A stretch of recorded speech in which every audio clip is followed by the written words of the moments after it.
Kita juga nak meninjau bagaimana persiapan NADMA, Agensi Pengurusan Bencana Negara menjelang Aidilfitri, sebab kita pun melihat ada peningkatan kes di zon-zon yang tertentu. Apakah persiapan yang dapat dilakukan sebaik mungkin? Untuk itu kita bersama dengan Ketua Pengarah Agensi Pengurusan Bencana Negara, Jabatan Perdana Menteri, Datuk Dr. Aminuddin Hashim, secara panggilan video untuk berkongsi persediaan NADMA menjelang Aidilfitri. Assalamualaikum, Datuk.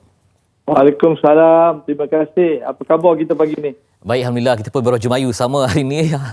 Semarakkan Jumaat yang terakhir, Datuk, ini. Hari Jumaat yang terakhir ni. Baik, kurang seminggu akan menyambut Aidilfitri dan kita juga ada yang khawatir persiapan terutama di pusat-pusat kuarantin. Bagaimana pula secara holistiknya Datuk dapat kongsikan persediaan di segenap segi untuk memastikan semuanya dapat diuruskan dengan lancar dan sempurna. Silakan, Datuk. Terima kasih. Soalan yang agak relevan sekarang dalam keadaan kita menghadapi peningkatan kes COVID-19 ni.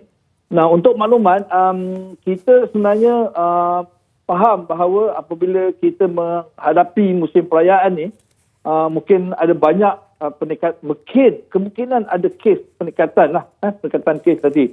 Untuk itu, NADMA sebagai koordinator kepada bencana ataupun masalah-masalah yang seperti ini, kita akan menggerakkan rakan-rakan kita di Jawatankuasa Pengurusan Bencana di daerah ataupun di negeri. Maksudnya di sini kita minta mereka semua bersedia. Apa pun akan terjadi, kita hendaklah bersedia. Di sini kita akan meminta responden-responden kita seperti rela, APM, polis, bomber dan sebagainya untuk bersedia.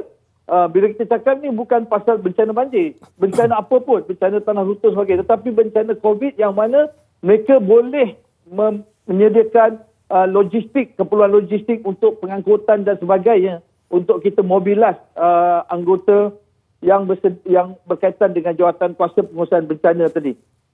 Nombor dua, kita sudah pun ada dalam senarai kita kawasan-kawasan yang ataupun bangunan-bangunan ataupun premis-premis yang boleh kita jadikan pusat kuarantin dan rawatan COVID-19 berisiko rendah.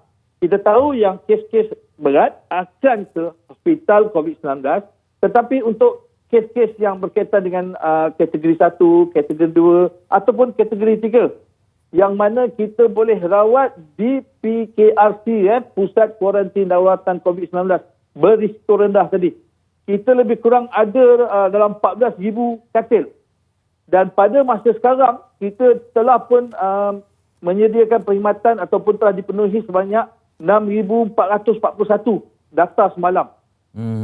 Daripada sini, kalaulah ada peningkatan, insyaAllah kita boleh menggunakan PKRC sebagai pusat kuarantin untuk kes-kes yang akan terjadi semasa perayaan nanti. Datuk, maksudnya tak ada masalah dari segi prasarana ataupun... kita bersedia dengan Jawatankuasa Pengurusan Bencana tadi dan juga PKRC untuk kita mobilas. Kita bersedia apabila berlakunya sesuatu kes seperti itu.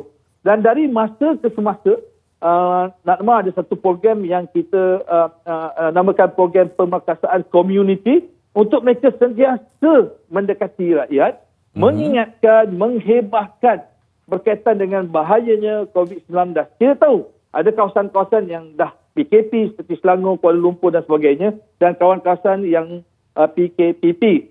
Tetapi whatever it is, rakan-rakan kita di pasukan komuniti tadi akan terus mendekati mereka, mengingatkan bahawa COVID-19 ini masih ada perjarakan sosial dan sebagainya. Jadi selain daripada pihak kerajaan bersedia untuk menyediakan prasarana perkhidmatan dan sebagainya menghadapi kemungkinan ada peningkatan COVID-19 semasa bercuti ini, kita tak cuti, Frontliners tak cuti.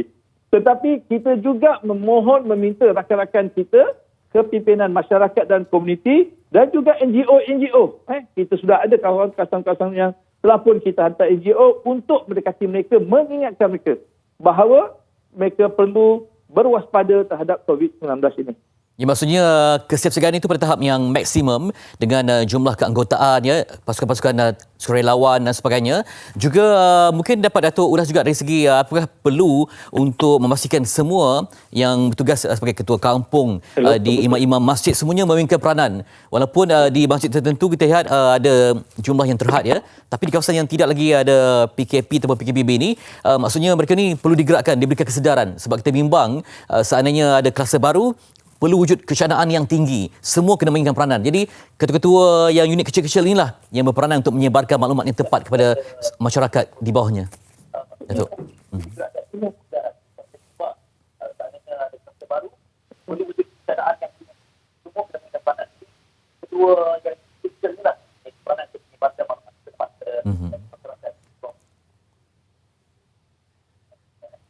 Okey, ada sikit gangguan teknikal.